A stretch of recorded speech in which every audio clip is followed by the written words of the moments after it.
أعوذ بالله من الشيطان الرجيم بسم الله الرحمن الرحيم وما تفعلوا من خير فإن الله به عليم صدق الله العظيم إن الله وملائكته يصلون على النبي يا أيها الذين آمنوا صلوا عليه وسلموا تسليما محبت سے پڑھیے گا الصلاة والسلام عليك يا سيدي يا رسول الله يا حبيب الله الصلاة والسلام عليك يا رحمة للعالمين وعلى آلك وأصحابك يا خاتم النبيين يا شفيع المسلمين يا راحة العاشقين يا جد الحسن والحسين سامعین محترم، آج کا ہمارا موضوع ہے کہ کثرت سے بھلائی اور نیکی کے کام کرنا۔ قرآن پاک کی آیت میں نے آپ کے سامنے پیش کی سورہ بقرہ آیت نمبر 2 سے 15 اور اللہ تعالیٰ کہ کیا ہے، اللہ تعالیٰ فرماتے ہیں تم جو بھلائی کرو اللہ تعالیٰ اس کو جاننے والا ہے۔ پھر ایک اور جگہ پہ اللہ تعالیٰ نے ارشاد فرمایا سورہ بقرہ آیت نمبر 197 تم جو بھلائی کا کام کرو اللہ تعالیٰ اس کو جانتا ہے۔ پھر ایک اور جگہ پہ فرمایا کہ جس نے ذرہ کی وزن برابر بھی نیکی کی تو وہ اسے دیکھ لے گا۔ مطلب اگر ہم کوئی بھی نیک عمل کرتے ہیں چاہے وہ چھوٹا ہوتا ہے بڑا ہوتا ہے، ایسا جو چھپ کے ہم کرتے ہیں اللہ تعالیٰ اس کو بھی ہمارے تمام اعمال کو جانتے ہیں۔ اگر ہم دل میں نیکی کا کوئی کام سوچ لیتے ہیں نا، اگر وہ ہم نہیں کرتے ہیں تو ایسا بھی فرمایا گیا کہ جب تک آپ کرو گے نہیں، چاہے اگر آپ وہ 5 سال بعد 10 سال بعد بھی کرو گے تو وہ نیکی کا کام جو آپ نے کہا میں کروں گا، بھلائی کا کام کروں گا، تو وہ اللہ تعالیٰ آپ کے نام اعمال میں اس کا اجر لکھنا شروع کر دیتے ہیں۔ ہاں، یہ کرم بھی صرف نبی پاک صلی اللہ علیہ وسلم کے امتی کے اوپر ہے۔ کیسے ہیں؟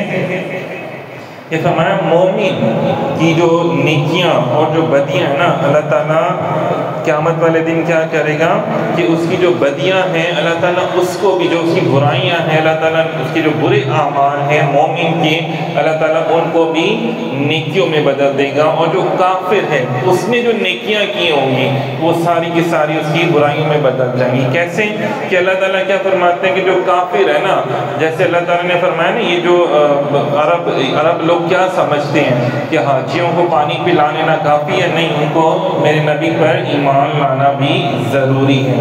تو جب تک آپ ایمان نہیں لے کر آتے آپ جتنے مرضی نیک عمل کر لو اس کا اجر آپ کو نہیں ملنا۔ ہاں، کافروں کے لیے یہ ہے کہ جو نیک عمل وہ کرتے ہیں ان کا اجر اللہ تعالیٰ ان کو اسی دنیا میں عطا فرما دیتے ہیں، آخرت میں ان کے لیے کچھ نہیں ہوگا۔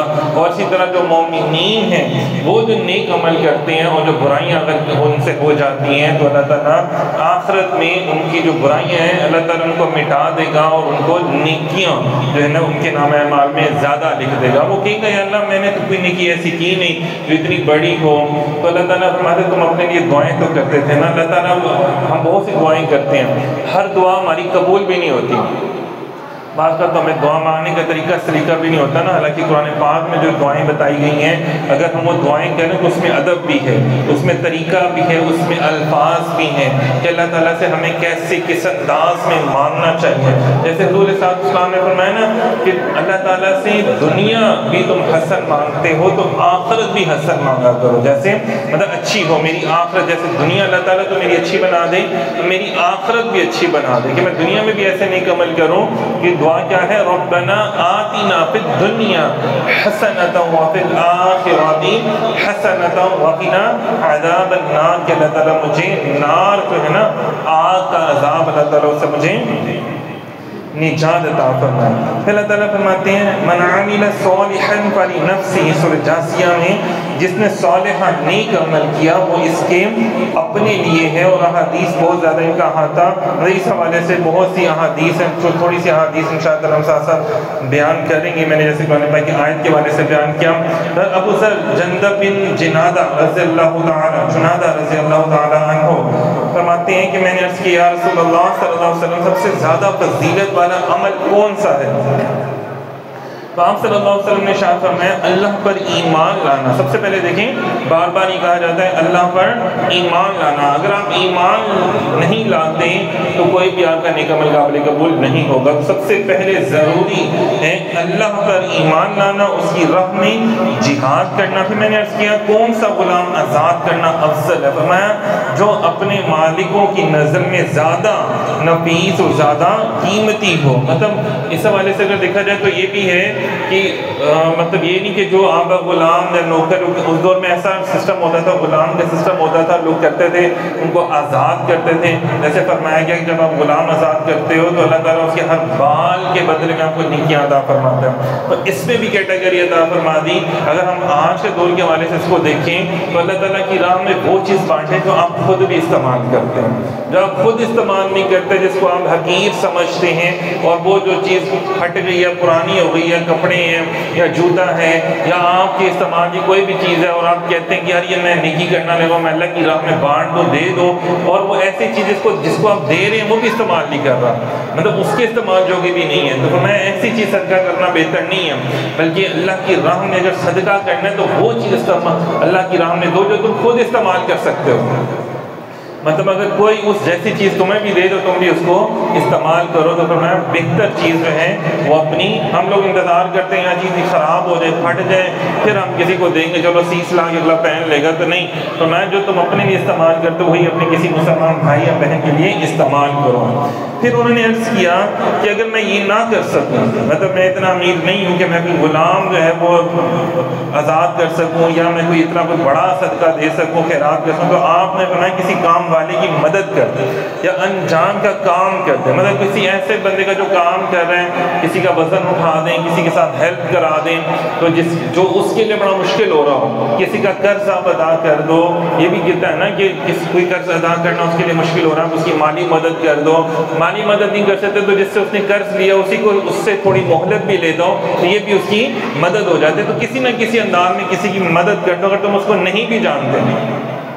تو میں نے عرض کیا یا رسول اللہ اگر میں کسی عمل سے کمزور ہو جاؤں تو آپ نے فرمایا اپنا شر لوگوں سے روک, یہ تیرا اپنے آپ پر صدقہ ہے.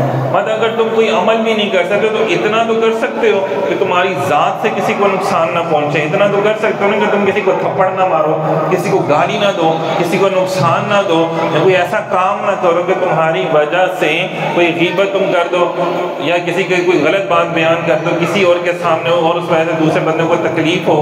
تو ایسا عمل بھی نہ کرو کہ جس کی وجہ سے تمہارا شر جو ہے اس کی وجہ سے کسی کو نقصان پہنچے. تو کم از کم یہ تو تم کر ہی سکتے ہو نا, اس میں تو کوئی پیسہ نہیں لگتا, اس میں تو کوئی وہ نہیں لگتا, یہ تو تم کر سکتے ہو. یہ تیرا اپنے آپ پر سب سے بڑا صدقہ ہے, یہ تیرا اپنے اوپر سب سے بڑا صدقہ. اور اپنے اوپر بہت بڑی بات ہے کہ نبی پاک صلی اللہ علیہ وسلم نے جو ارشاد فرمائی ہے تعلیم و تربیت کے حوالے سے دیکھا جائے تو سرکار ہمیں کیا سکھانا چاہ رہے ہیں, کہتے ہیں نا بندے کا پتر بن. تو بندے کا بچہ جو ہے نا وہ ہمیں بننا ہے. سرکار سکھا رہے ہیں کہ انسان کا بچہ بن کے زندگی گزارو, کسی کو نقصان مت دو, کسی کے شر سے بھی بچو, اور اپنا شر جو ہے نا وہ بھی نہ پھیلاؤ, اپنا شر بھی نہ پھیلاؤ. قل اعوذ برب الناس, ہم پڑھتے ہیں نا, سب کو آتی ہے نا, قل اعوذ برب الناس مالک الناس, پڑھتے ہیں نا الہ الناس من شر الوسواس الخناس, شر وسوسے خناس کے شر سے, وسوسوں سے, خناس کسے کہتے ہیں لوگوں کے انسانوں کے شر سے, کہ اللہ تعالیٰ ہمیں بچاؤ. تو ہم نہیں انسان ہیں جو ایک دوسرے کے ساتھ برا سلوک کرتے ہیں, پیش آتے ہیں. تو فرمایا ان سب لوگوں کے شر سے اور اپنے شر سے بھی لوگوں کو, ہم سب کو تو سمجھتے ہیں کہ یار وہ بندہ شر پھیلانے والا ہے, ہماری اپنی ذات سے کتنا شر پھیل رہا ہوتا ہے معاشرے کے اندر, وہ نہیں دیکھ رہے ہوتے ہیں. ہماری وجہ سے کتنے لوگوں کو نقصان پہنچ رہا ہوتا ہے, ہم وہ اس کو نہیں دیکھتے نا. بہرحال آگے فرمایا کہ یہ ایک اور حدیث پاک ہے, یہ بھی حضرت ابو ذر رضی اللہ تعالیٰ عنہ سے ہی روایت ہے کہ رسول اللہ صلی اللہ علیہ وسلم نے فرمایا تم میں سے ہر ایک کے ہر جوڑ کی سلامتی پر صدقہ ہے, ہر تسبیح ہے, ہر تحمید صدقہ ہے. مطلب آپ کچھ بھی پڑھتے ہیں نا اعوذ باللہ من الشیطان الرجیم پڑھتے ہیں تو آپ کی جسم کا صدقہ ادا ہو جاتا ہے. آپ بسم اللہ الرحمن الرحیم پڑھتے ہیں آپ کے جسم کا صدقہ ادا ہو جاتا ہے. آپ سبحان اللہ الحمدللہ اللہ اکبر لا الہ الا اللہ پڑھتے ہیں, اللہ تعالیٰ آپ کا صدقہ ادا کر دیتے ہیں۔ صدقہ ادا کرنے کا مطلب ہوتا ہے آپ کی مشکلیں دور ہو جاتی ہیں، مطلب کہ اللہ کا ذکر کرنے سے، الا بذکر اللہ تطمئن القلوب، کہ اللہ کا ذکر جو اسی میں اللہ تعالیٰ نے سکون رکھا ہے، آرام رکھا ہے، ٹھہراؤ رکھا ہے۔ اللہ تعالیٰ کہتے ہیں آج بھی تمہاری میں مدد کر سکتا ہوں، لیکن تم تھوڑا سا اللہ کا ذکر شروع کر دو، تم ایمان لے آؤ، تم جو میرے محبوب فرماتے ہیں اس پر عمل کرنا شروع کر دو۔ اب دیکھیں نا، وہ اصحاب رسول کے لیے فرشتے نازل ہوئے، ہمارے لیے کیوں نہیں ہوتے؟ ہم عمل نہیں کرتے نا، اور وہ اپنی جان نچھاور کرنے کے لیے تیار رہتے تھے، جو حضور نے فرما دیا وہ کر لیا۔ اور آج بچوں کو کوئی بات سمجھائی جائے، استاد یا والدین سمجھاتے ہیں کہ بیٹا نماز پڑھا کرو، ویسے ماشاءاللہ بچوں کی چھٹیاں ہیں نا ہم سب کو اسکولوں سے، تو آپ سب میں سے کتنے بچے ہیں جو ڈیلی نماز پڑھتے ہیں؟ چھٹیوں میں نماز کی بھی چھٹی ہے نا؟ عظیم بھائی نہیں پڑھتے، تو بہت بڑا ہو گیا دیکھو، آپ تو بھائی اسکول نہیں جاتے، آپ تو کام کرتے ہیں، استاد کے سامنے بھی نہیں پڑھتے، گھر والوں کے سامنے پڑھ لے، داڑھی رکھ لیتی بس ان سارے سمجھیں گے ماشاء اللہ ساڈا نمازاں پڑھتا ہے۔ داڑھی رکھ لینا اس سے تو نہیں ہوتا نا، نماز بھی تو پڑھنی چاہیے نا ساتھ ساتھ۔ آپ بچے پڑھتے ہیں؟ اور درود پاک کون روزانہ پڑھتا ہے؟ اس کی تو چھٹی نہیں ہوتی نا، نہ درود پاک کی چھٹی ہوتی ہے، نہ نماز کی چھٹی ہوتی ہے۔ اور ماما پاپا کا کہنا ماننے کی چھٹی ہوتی ہے کہ نہیں آج نہیں کہنا ماننا، ایسے ہوتا ہے؟ امی کہیں بیٹا آج یہ کام کر لو، نہیں میں نے نہیں آج کرنا، میری چھٹی ہے، ہوتا ہے؟ پھر اس کے بعد کیا ہوگا؟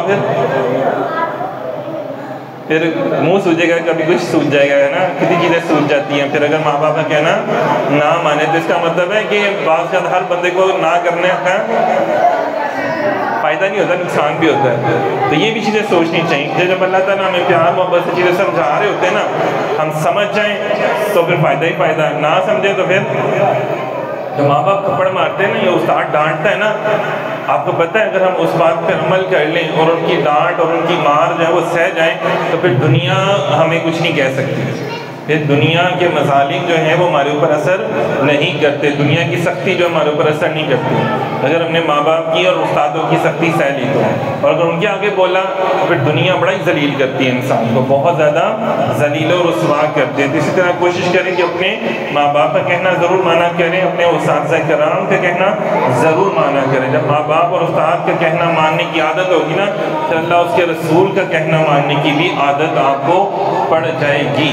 جس طرح وہ ضروری ہے، اسی طرح کہ ماں باپ بھی حضور کا صدقہ عطا ہوئے نا، اور اسی طرح اساتذہ کرام بھی حضور کا صدقہ ہمیں ملے، تو ساری چیزیں، ساری کائنات حضور کا صدقہ ملی ہیں، تو پھر ہمیں حضور کے کہنے پر عمل زیادہ کرنا چاہیے۔ تو دیکھو حضور کیا فرما رہے ہیں، ہر تکبیر صدقہ ہے، نیکی کا حکم دینا، مطلب آپ خود نیکی کرتے وہ بھی صدقہ ہے، اور اگر آپ نے کسی کو کہا نیکی کا کام کیا کرو یار، اچھے کام کیا کرو، برے کام نہ کیا کرو، اللہ کا ذکر کیا کرو، صرف آپ کسی کو اتنا بھی کہہ دیتے ہیں نا، تو وہ بھی آپ کے نام اعمال میں اللہ تعالیٰ صدقہ لکھ دیتے ہیں۔ امر بالمعروف نہی عن المنکر، کہ اچھے کاموں کا حکم دینا اور برے کاموں سے روکنا، یار بدتمیزی نہ کیا کرو، جھوٹ نہ بولا کرو، غیبت نہ کیا کرو، اچھے نیک عمل کیا کرو جس سے آپ کا اللہ اور آپ کا رب آپ سے راضی ہو، نبی پاک صلی اللہ علیہ وسلم سے آپ سے محبت کرنا شروع کر دیں، ایسے عمل کیا کرو۔ پھر فرمایا چاشت کے وقت 2 رکعت نماز پڑھ لینا ان سے کفایت کرتا ہے، مطلب اسی طرح صدقہ ہے۔ اور چاشت کے وقت اگر جب سورج بہت زیادہ نکلا ہوتا ہے زوال سے پہلے، مطلب آج کے دور میں تو صبح ماشاءاللہ 6 بجے سے پہلے سورج نکلا ہوتا ہے، تو اس ٹائم یا 7 8 بجے 9 بجے ہم لوگ چاشت کی نماز پڑھتے ہیں۔ فرمایا حضور علیہ السلام نے جو شخص سورج کے بلند ہونے تک، جب فجر کی نماز سے لے کر اپنی جگہ بیٹھا رہا، پھر اٹھ کر کامل وضو کرے، 2 رکعتیں ادا کرے، تو اس کے گناہ ایسے معاف کر دیے جائیں گے جیسے اس کی ماں نے اسے آج ہی جنا ہو۔ جب بچہ پیدا ہوتا ہے اس سے کوئی گناہ نہیں ہوتے، اس کے نامہ اعمال میں کچھ بھی نہیں لکھا ہوتا، پھر بعد میں اگر آپ کوئی گناہ لکھ کرتے ہیں تو پھر وہ لکھے جائیں گے، یا نیک عمل کریں گے وہ لکھا جائے گا، لیکن اس ٹائم آپ کی جو کتاب ہے وہ بالکل صاف ہو جائے گی، بالکل صاف ہو جائے گی۔ کتنی بڑی اور پیاری سی بات ہے۔ تو وہ نفل کون سے ہیں؟ اشراق کے 2 نفل ہیں، فجر کی نماز سے لے کر، اور اب چھٹیاں ہوتی ہیں تو ہم سارے کتنے بجے اٹھتے ہیں؟ صبح جلدی اٹھتا ہے کوئی فجر کے ٹائم میں؟